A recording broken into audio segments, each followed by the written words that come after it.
One common type of class would be a yoga class. So sometimes people think yoga is more about relaxing and less about exercise. But if you've ever done a yoga class, you'll know that it's much more than sitting in this pose and meditating a little bit. When you do yoga, you do a number of different poses, and each pose forces you to use different muscles in your body. And the last time I did some yoga, I was sore the next day because you put your body in different positions that you normally don't do, and that causes your body to respond by building a bit of muscle. There's a type of exercise called cardio. So cardio is any type of exercise that makes your heart rate go up.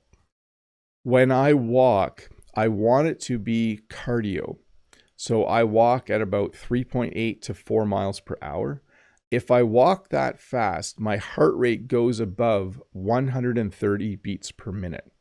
We measure our heart rate in beats per minute. For me, at the age of 51, if my heart rate goes over 125 or 130, we would consider that exercise cardio. Cardio is a short version of the word cardiovascular. Anything that is cardiovascular refers to the heart. You might have to look that word up, by the way, cardiovascular.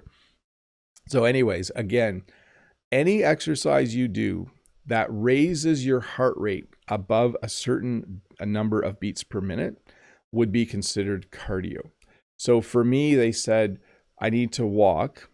They being after I had heart surgery, they said, you need to walk for at least 20 minutes 3 or 4 days a week where your heart rate is over 125 beats per minute. So I usually try to get a little bit over 130. So cardio, any type of exercise where your heart rate goes up above a certain amount. If you're younger, it might be like 135 or 140 or 145. That might be where you need to get to.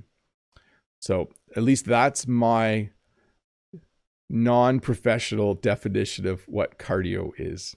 So you would describe exercise as cardio. Oh, I need to do some cardio today. I'm going to go running. I haven't done very much cardio lately.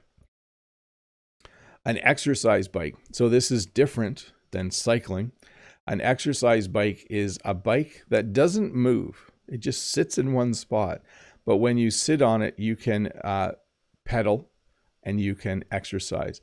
Sometimes exercise bikes will have adjustable resistance. That means you can make it easier or harder to pedal. So the harder it is to pedal, the higher your heart rate will go and the better it is as a workout.